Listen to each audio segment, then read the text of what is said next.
couch, it's all yours. Enjoy. Dude, oh, okay. I'm mic'd up and I have a mic? We run a tight ship, so double right. mics is a necessity. Okay. I'm ready for my therapy. Now that's too tight, okay? No. So, Hi. tell us about your childhood. No, that is, Okay. no, that's for the therapy session. This is not the therapy session, Oh, okay. unfortunately. Now I'm disappointed. You are a VTuber, YouTuber, Yeah. musician, I guess. voice actor. That is true. These are a lot of things, a lot of balls a man has to juggle here. Yeah. That's not a euphemism. No. Generally, you do a lot of things. Yeah. And tell us the origin story. How did it all come about, my man? Funny enough, so I had when I was in middle school, I used to make these things called machinimas, which is using like Halo or like Quake or Gears to make a film, right? Wow. Like using a video game, even Minecraft. And I had a buddy of mine from out here that we were friends for a while. His name was Dave, and Gotta love a Dave. Yeah, and he was like, "Hey, you want to voice a cop for me?" And I was like, "Sure."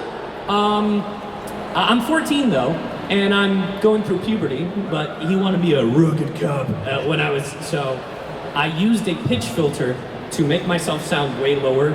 It sounded like this, and after doing that for a while, I realized I was like, oh, this is fun. I kind of like doing this. Yeah. So then my junior year of high school,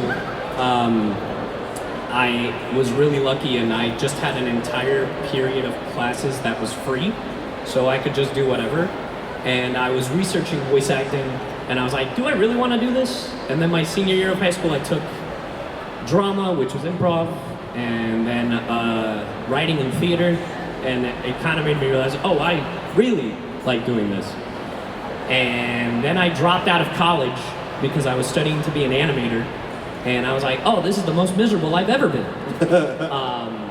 So then I moved to Texas, and here we are. Okay, so obviously, so with the YouTube, so did you start doing the YouTube Yes. first? I had a YouTube channel since 2010.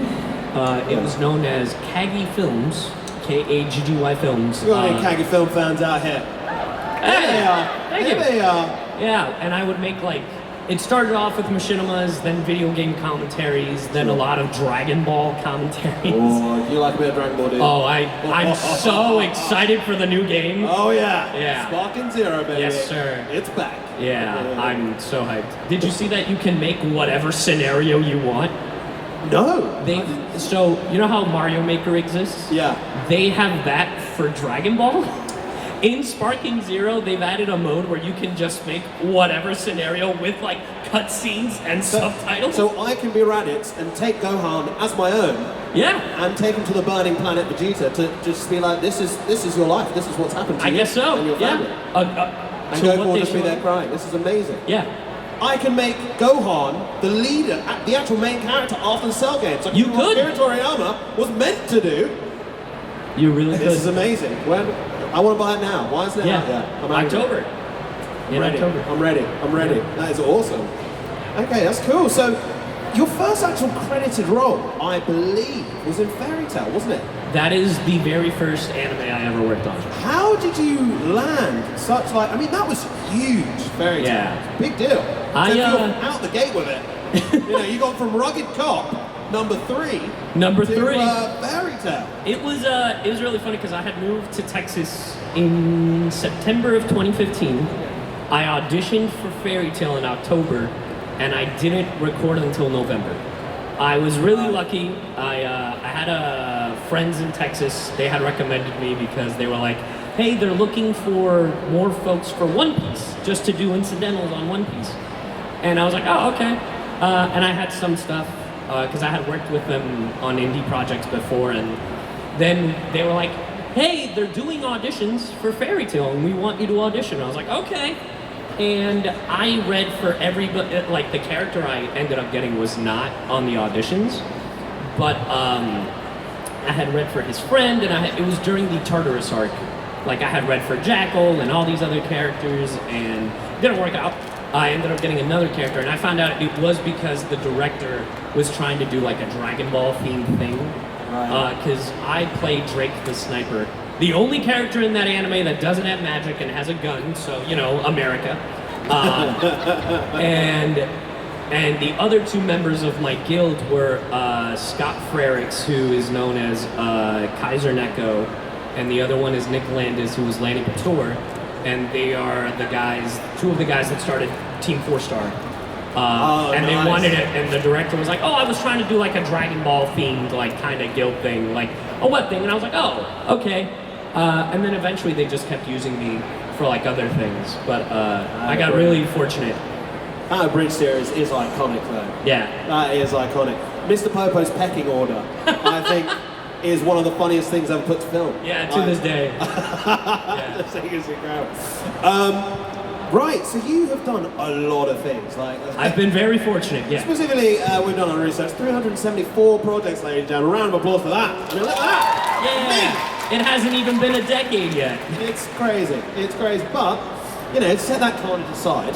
What do you do in your downtime? In your chill time? Are you a bit of a gamer? Do you really into anime? Do you play sports? Sports, not as much. No. I used to. When I was younger, I would play soccer. No one plays sports here. I definitely. You'd be surprised. I watch sports anime.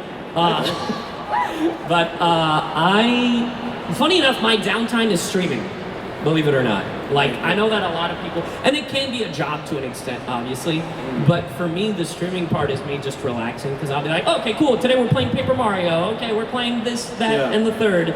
I'm talking about my experiences at conventions and that kind of stuff. But other than that, like, I mean, my downtime is just, chilling, playing video games. What I've started to do, me and my partner, they'll play Baldur's Gate in the living room on the big screen, and I'll have like a handheld. I'll either play on my Switch or like my PlayStation Portal or whatever, and I'll just play something You bought else. one of them? Well, I managed to snag one. One of the few. Well yeah, I know. Well, because they scalped all of them. Yeah. And they were like $500 to $1,000, but I got it in a very slim window. I got one for like $200. But where were these people when the Wii U came out? I know. That's what I want to know. I know. I'm one of the 4 that owns a Wii U. I still have mine. I still have my Wii U. It's in my office. But yeah, it actually works well, surprisingly. Okay. I do think it needs to be an actual piece of hardware as opposed to a streaming remote control thing. But the Vita's so underrated as well. Yeah. Come on. But me and my partner will watch like a show or something. Most recently, we've been watching Bridgerton because I've never seen it. It's so funny because it's not like anime. Well, it's just funny because like everyone with like Bridgerton, they're like, oh yeah, it's so scandalous, and I was like, I'm just trying to find out the mystery, man. Like, who is? And we just finished season 2, and it's so funny because they've seen the whole thing already, and they just want to see my reactions. So I was like, oh, I'll watch it while I'm away, and they're like, don't you dare. I need to see your thought process. And I was like, I guess. So you're a huge, would you say you're a bit of a huge Cheeky Dragon Ball Z fan then? Yes. Okay. So like, you know, in light, unfortunately, of Toriyama's passing, right? You know, what do you believe makes the series just so great and memorable? Like, why do so many people just love this franchise endlessly? What do you say is like the special sauce for Dragon Ball? I mean, yelling for 5 episodes. No, I'm just kidding. Yes. Adapting a page an episode. I definitely think the animation and art style is like, there's just so many factors with Dragon Ball. Because like, with Dragon Ball specifically, it was like the art style, the animation, the music, right? The performances. Yeah.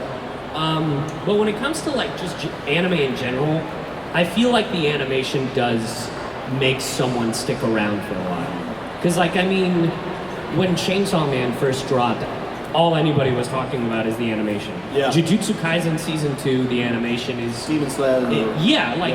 Even Kaiju number 8 right now, like the animation is it's all really cool. Because like, I feel like if all of these shows, their animation was subpar, then no one would give them the time of day as much. Like, obviously they would still have some fans, but sorry, in saying that though, but Dragon Ball historically is known for using a lot of recycled animation and limited animation at a lot of points. Well, I feel like with Dragon Ball specifically, are we talking original or Z? Like Z and Ball as well, you know. I think the general style of it, because obviously it would just be quick cycles and they'd keep, you know, there'd be 10 episodes and they're just talking and charging. Well, that's the filler. That's the filler because for Dragon Ball Z, the original Dragon Ball Z, because they were trying to make it just, you know, milk it as much as possible. They had to use that, but with Kai, like, it's just night and day. Yeah, they should have put Garlic Jr. in Kai though. No, keep him away. Oh, I hate Garlic Jr. Love a bit of Garlic. Love a bit of Garlic. So also, well, you were actually in Dragon Ball Legends, weren't you? Yeah. So that must have been like a dream come true, no? Yeah. So how was that? What was the vibe there? What was the story? So I voiced Shallot in Dragon Ball Legends, and he's a really cool original saying. It was funny because originally they weren't sure if they could get Toriyama to design the character, and then they told Toriyama the premise, and he's like, okay, here you go. And he just made up a design, and it was really cool. But I remember when I auditioned, it was a private audition. They sent it out to like maybe no less than 50 people to audition. And what I was told, even recently, they heard me and they were like, "That's the guy, like that's the voice." Because when I had a meeting with the producer of the game, Toshi, he was like, "Yeah, we were looking for a young Yusuke Urameshi type," and I was like, "You think I'm Yusuke Urameshi? Oh my god, yes, please." But Shallot is really cool because they haven't they've dived into his lore a bit, but the way I play him is kind of like a blend of Goku and Vegeta, because he really does have Vegeta's anger and pride, but is also the goofiness of Goku. So I really like that in the games though, because a lot of original characters from the games are becoming more and more canonical and prominent. Like there was that android from 21. Yeah, 21. And then I think, you know, Time Patrol Trunks, which came originally from Dragon Ball Online. Yeah. He's been coming back from the past. I'm praying for Shallot, baby. Sparking Zero, please. Get the DLC involved. God, I hope. I really hope. We touched upon it earlier. You've been doing just so many projects, like 374, I think we just announced. We know you're busy. We know you're super busy. We saw the announcement a year or so ago, you know, Kagi Films from Yeah. Is there any opportunity to ever bring back one episode, a special, anything? I mean, I personally feel like I need Ocean Man versus SpongeBob again. We need some reactions like that. Is there ever an opportunity to bring back, just for a special? Come on, man. I've thought about bringing it back for Sparking Zero stuff, but I will say I've been talking to, because I have a bunch of friends that make content, and we used to call ourselves Squad. Afro Senju, Rhyme Style, Siri, Stato, Nano, Lotus, Omega, and a bunch of others. And I'm if I ever brought it back, it would probably be through them more than anything. Just do content. I don't think I'd post it on my channel, but through them for sure. Yeah. Since I never say never. Yeah. We had it first. Do you find yourself drawn to any particular roles? You've done so many roles now. You're still relatively new to the voiceover game and such. Do you find yourself drawn to roles you get to cherry pick now? You've got a really strong name in the industry.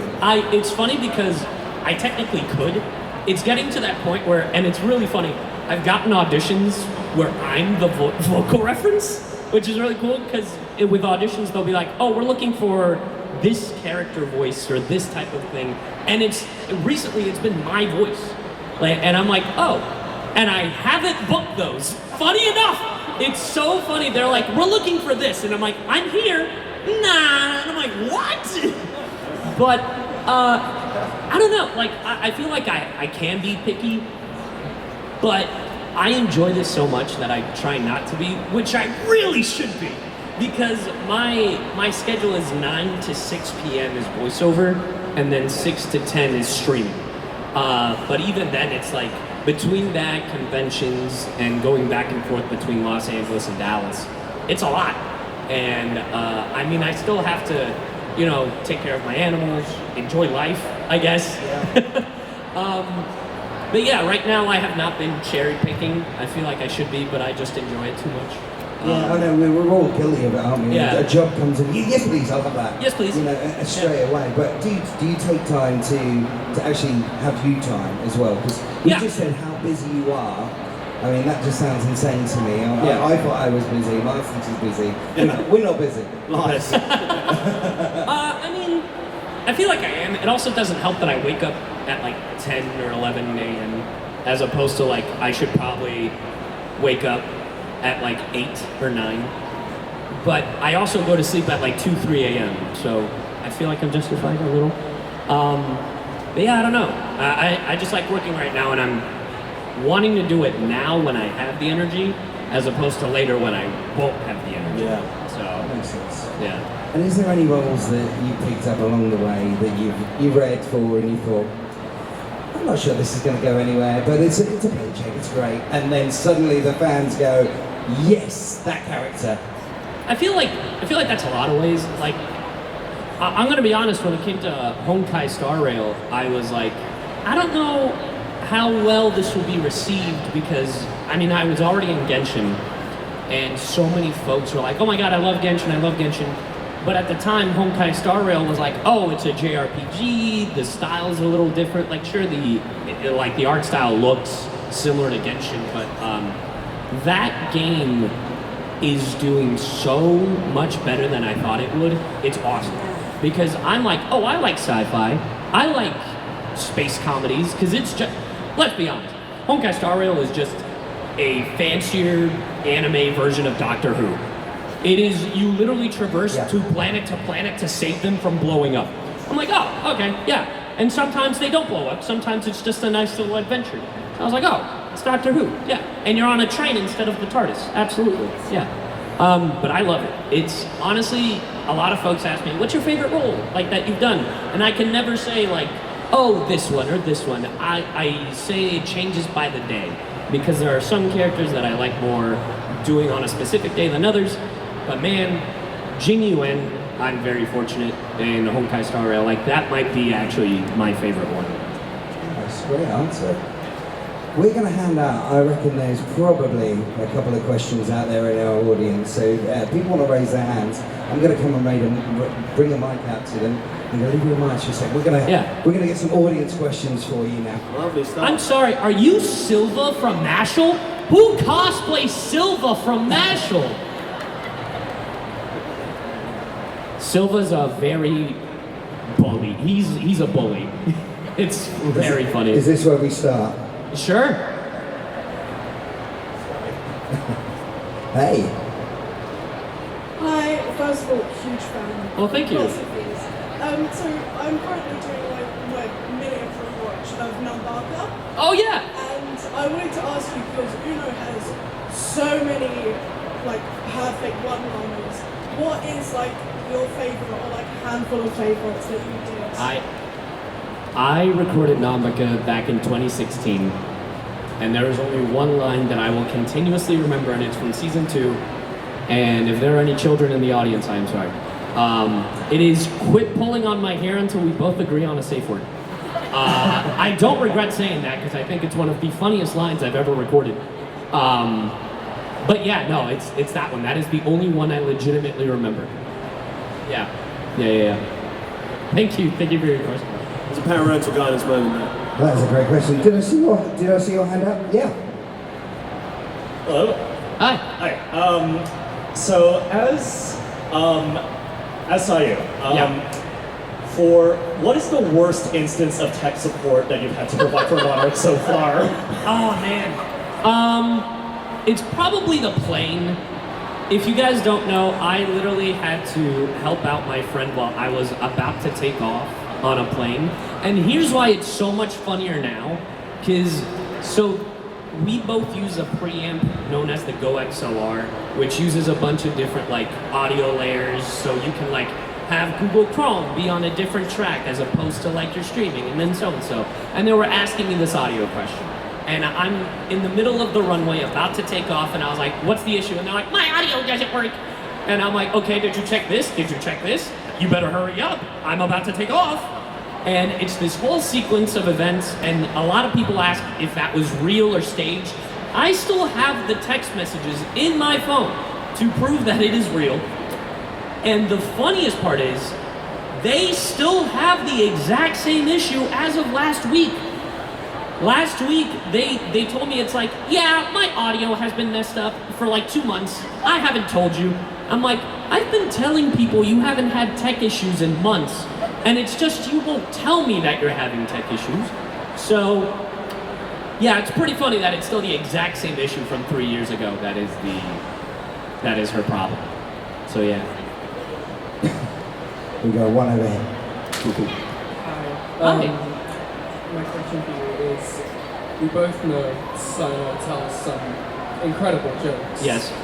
What are your favorites and least favorite jokes that he says? Okay, so in the game, my favorite is, I suppose that they were calling in on someone at Lisa, that's as far as I know.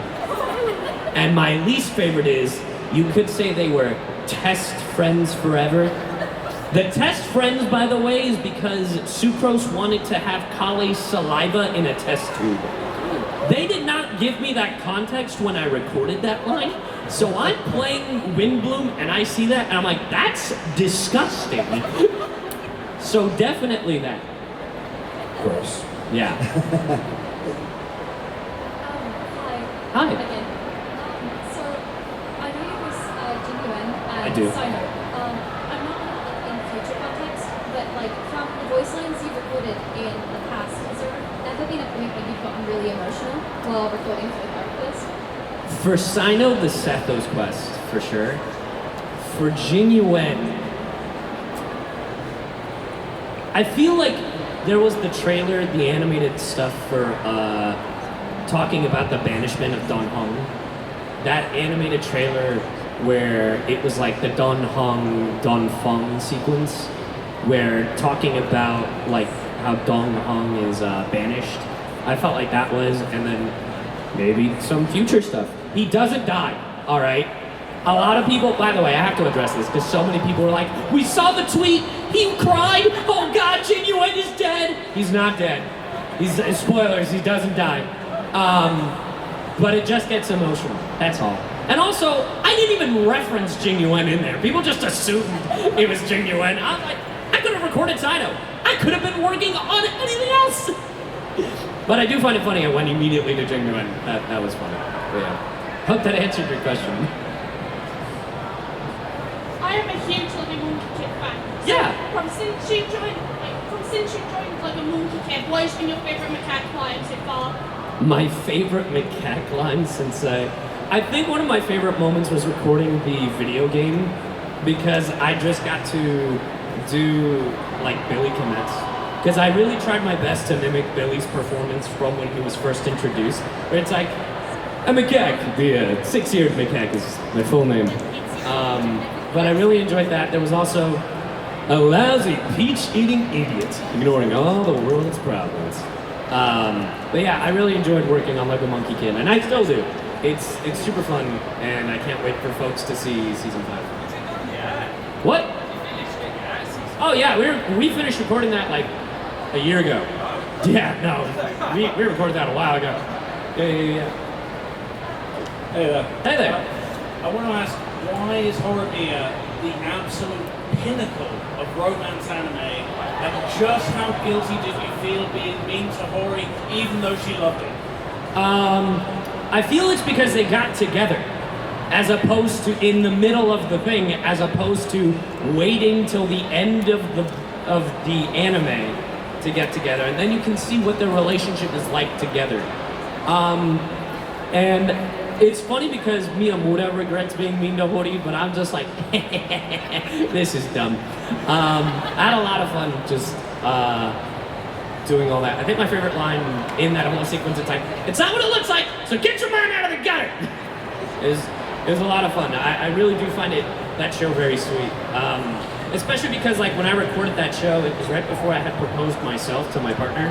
So when that whole sequence of Miyamura proposing, all I thought was of my partner. I know that Marissa Duran plays Hori, and I love them, and they're great. But the whole time I was working on the show, all I pictured was my partner, Hayden, when we were recording it. Because there were sequences even in the missing pieces, there's a whole sequence where Hori's like, we're gonna break up, and it's like, that's the dumbest thing I've ever heard. Because in the show, that moment where like Miyamura is like consoling her, I was like, this isn't acting, this is me. This is just how I react with my partner. So, yeah, it's a really wholesome show, and I really like it. Yeah. There you go. Hey. If you had to pick a starter Pokemon, which starter Pokemon? Charmander. Great question. Charmander is my favorite Pokemon. Well, my favorite Pokemon is Charizard. And I know that a lot of people are like, well, he's Leon, obviously it's No, I'm telling you, my favorite Pokemon has been Charmander, Charmeleon, and Charizard since I first started playing Pokemon when I was 4 years old. That Pokemon is my favorite. I used to have the little fat 1994 little plushie thing, and a fan gave me one a few years ago, and I was like, I'm never getting rid of this again. That and my other favorite is Honedge, which is a sword. I don't know if you've read this Pokedex entry. So the way Honedge is born is it is just a sword that stabs someone, and the soul of the person it stabs goes into the blade, and that is how Honedge is born. And I'm like, that is so cool. So yeah, Charmander. And thank you for your question. Nothing beats Trubbish, I feel. Oh, we're sorry about him. Hi there. Hi. Would you like to hear one of my jokes? It better be good. Yeah. What did the people of Leeway hope for when Morax died? What did they say when Morax died? What they hoped for when Morax died. What did they hope for? That he would Rex in Lapis. That's terrible. Thank you. Thank you. Any more questions? I'm sure we have. Yes. In the game Dragon Ball Legends, Yeah. which legendary finish is your favorite? Oh my god, which legendary finish is my favorite? Is the Goku and Bardock the legendary finish? That one, for sure. It's really cool. My favorite Dragon Ball characters are Bardock and Krillin, funny enough. Krillin? Yeah, I love Krillin. Funny enough, they're both voiced by Sonny Strait. Ah. Yeah. That is unintentional, but I just love both of them. Krillin doesn't get the respect he deserves. No, definitely not. Yeah. But that Bardock special. Oh, amazing. yeah. I love it. There you go. How did you feel when you found out that Xeno was working in your group in Genshin? That he was in Genshin too? It was really funny because I remember he asked me if he's like, hey, is this? And I was like, yeah, buddy, that's that one. That you should read on it. You should read on it. It's really funny because me and Xeno get paired up so often that Xeno has a joke now. We were doing a different convention, and it was the weekend I found out I was in Kaiju number 8, and I was voicing Kaiju number 9, and we were talking about it, and then he goes, it's like, yeah, I know that if Alejandro books something, I'll be right behind him. I'll be in the same project. And I was like, okay, sure. So when I told him I booked Kaiju number 9, he's like, oh, dude, that's sick. I'll see you there. I was like, what the hell? But if you really think about it, Genshin, Persona, Link Click, there's so many more shows that I can't. Horimiya, Disgaea 7. Oh God, there's so much more I just can't think of. But we get paired up so often that I absolutely love it. Yeah. But I'm really happy that it's Xeno because that's my boy. We're working on a print right now. It's Sino and Sethos in the style of the Sonic Adventure 2 like poster. Yes. Where it's like Sonic and Shadow like back to back, but it's Sino and Sethos with the claws. Man. You know, before Sethos loses them. But yeah. Live and learn. Yeah. Live and learn. Hi there. In Wuthering Waves, what character would you, if you could choose any character to voice, who would you choose? Oh man, I don't know. I mean, I really like Ji-Yeon. I really like the general, but I wouldn't take that. Alex is so good. I wouldn't replace anybody, but I really would like to be in Wuthering Waves. Because it's a really cool game. I did the Yinlin quest, and I was like, I don't care for Yinlin. Then she came out and I played as her, And I was like, oh, her kid's kind of cool. Oh, oh God, she's my type, damn. She's awesome. Like, how I flipped was crazy. But Wuthering Waves is really cool. I'm taking my time with it. So I think I'm only union level like 22 or 23. I'm like nothing in that game. But yeah, hope that answered your question. Maybe one day. It'd be really cool.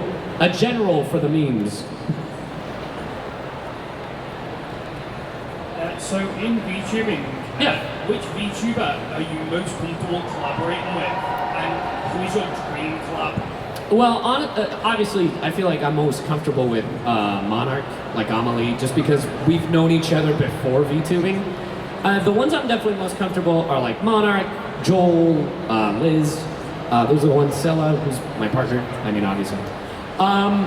As a dream collab, though, I don't know, actually.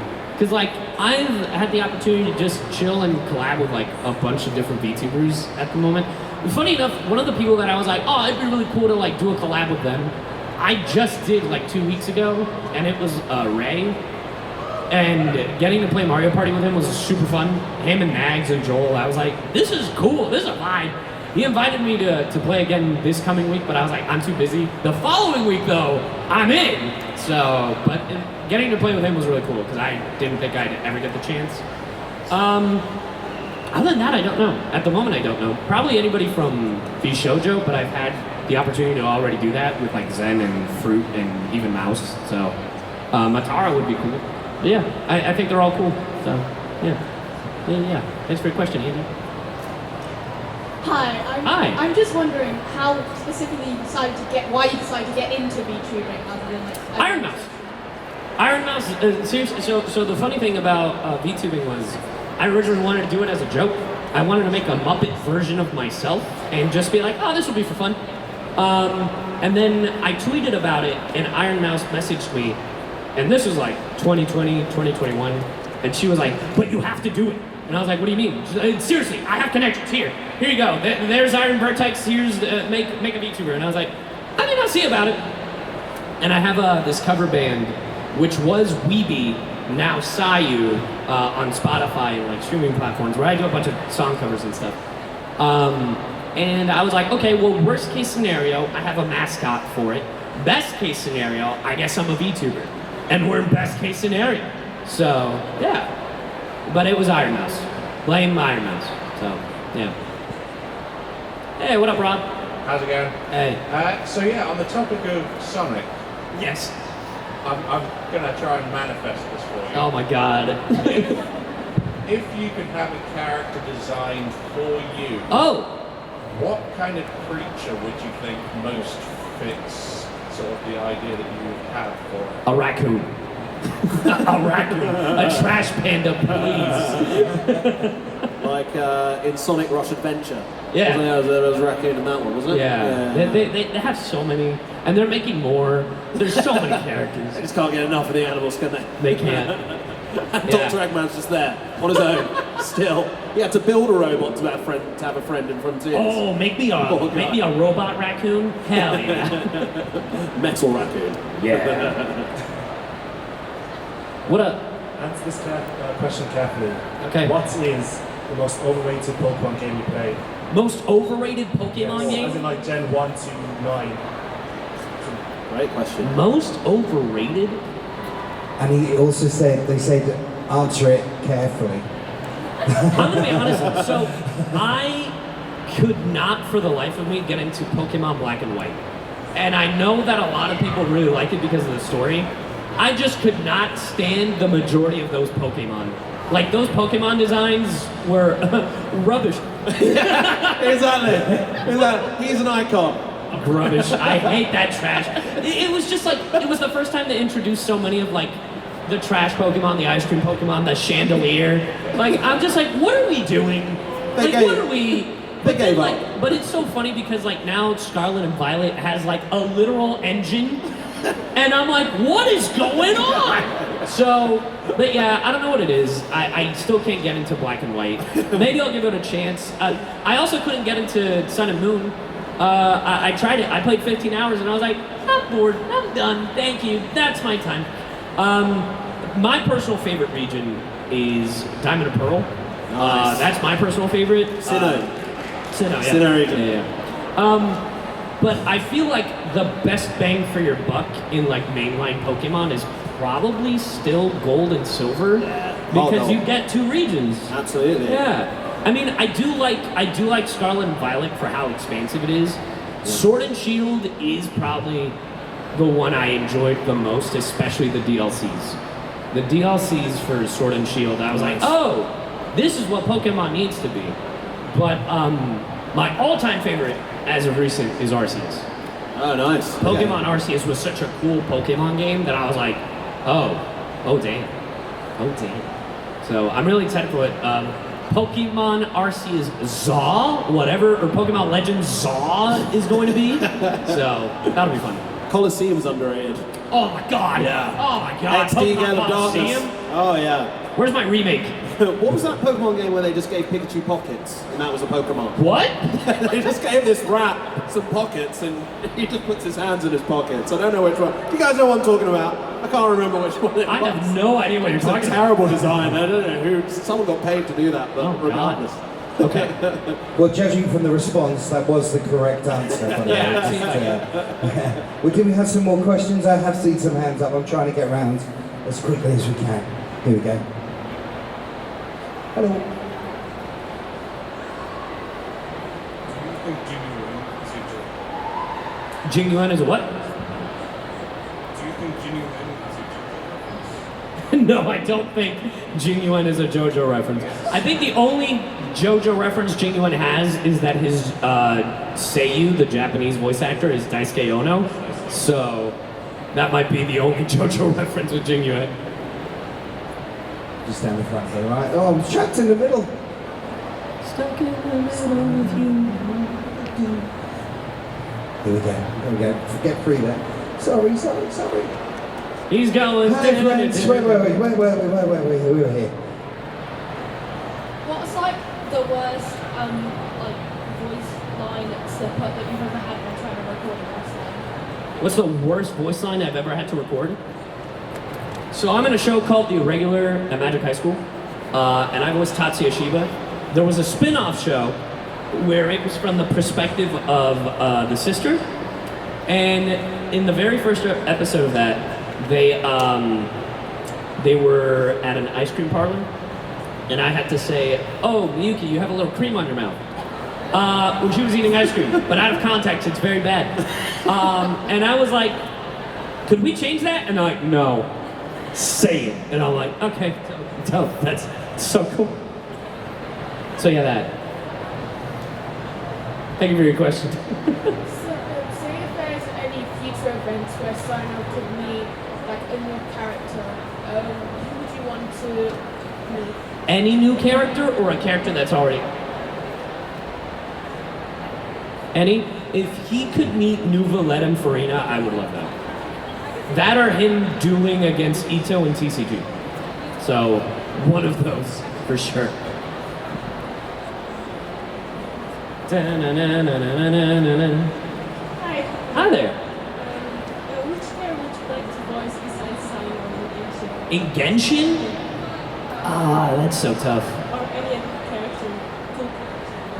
I mean, I wouldn't replace anyone, but I really like doing Nouvellette, like the voice.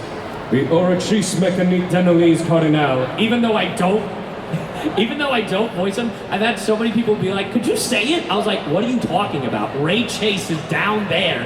And they're like, "Yeah, but I want to hear you say it." And I was like, "What is wrong with you?" But I do love Nouvellette. He's a delight. I don't envy Ray having to say all those words, but yeah, I don't like to replace anybody, but like in an imaginary world, I don't know, I feel like Nouvellette would be really cool. Yeah. Hi. Hi.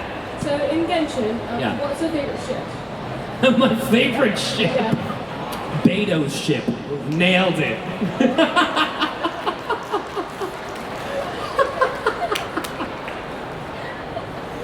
Oh, that's funny.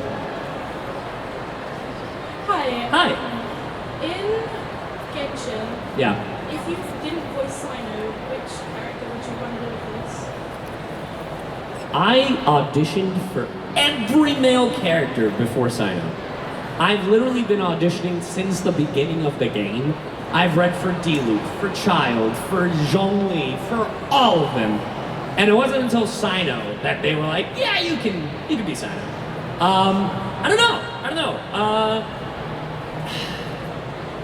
I don't know, because I really like Sino.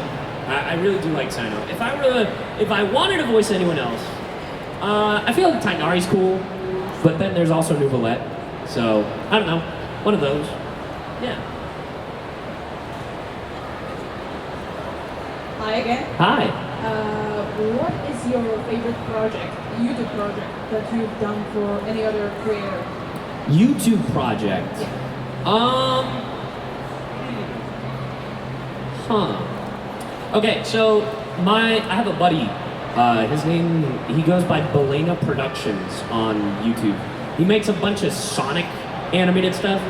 And every now and then he'll be like, hey, could you voice Shadow and Knuckles for me? And I'm like, hell yeah, every time.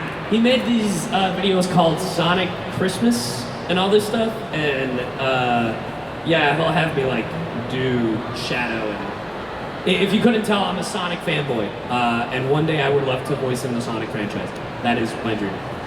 But yeah. Who would you voice? Vector the Crocodile. Ah, well, hey there, son. He's got it. No, I mean, here's the thing. I always am like, man, I would love to be this character, but I always end up as this character. I would love to voice Shadow one day in a future iteration, but knowing my voice, I'd be Knuckles. Yeah. You don't chuckle, do you? No. Honestly, I feel like SPO would also be really cool. Oh, great. Yeah. Well, what do you make of the new Shadow game if you're a big fan? I'm so excited. I think Kirk, who voices Shadow, sounds so good. Kirk Thornton. Yeah. I've heard a few of his lines from demos, and I was like, that's it, baby, he's there! Yeah, I'm so excited. Hi. Can I ask this, like, out of all the characters that you voiced, what character you think that encapsulates your personality, like, to the T? Yeah. To a T? I don't think one character exists like that. Because like the thing is that I'm not genuine, right? I'm not Sino, like, all the time. I don't know, that encapsulates me as to a T, where it's just straight up me. I don't know. I don't think that there's one character, because I think that every character I voice has a little bit of me in all of them, right? Maybe the closest one is one I can't talk about. Maybe soon I'll be able to talk about it. Like maybe in July or August. But yeah, that would probably be the closest one just to me. But yeah, thank you for your question. Okay, we've got time for one last question. All right, last question. I don't know if you've been asked this yet. What's your favorite Persona social link or confidant? Favorite Persona? Well, my favorite Persona character is Makoto in Persona 5. Nice. I really do like Mitsuru, but mainly because then I can just make fun of Allegra. But I don't know who my favorite is, but I can tell you my least favorite is Nozomi from Persona 3 Reload. Oh man, favorite confidant. That's tough. I really do like Maruki in Persona 5 Royal. I think Maruki's really cool. And I also get to hear my friend, so that's cool. But yeah, I don't know. That one's tough. That's a tricky. Yeah.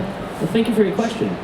Yeah. In closing though, Andre, just want to say, like, what would you say was the best piece of advice you've ever been given in your craft? And what would you say to people who want to kind of sit where you are, maybe in a couple of years' time? Be genuine, for real, because like so many people, they're like, oh, I want to do X, Y, and Z, and along the way, they'll just get lost in wanting to do the thing and kind of step over people. So I would say, like, if you're going to be in this industry, genuine friendships as opposed to just wanting to network goes so much farther than anything else. And over familiarity, like knowing the bar, like, because one of my biggest faults when I was starting out was I was like, oh, I made them laugh, therefore we're kind of friends already, right? So know like what the line is of like because one of my closest friends is Tia Ballard, and she's amazing. But she thought I was an asshole the first project we worked on because I would make a lot of sarcastic jokes. Right. She doesn't read sarcasm. I was throwing jabs left and right, being sassy, but we didn't establish that relationship, right?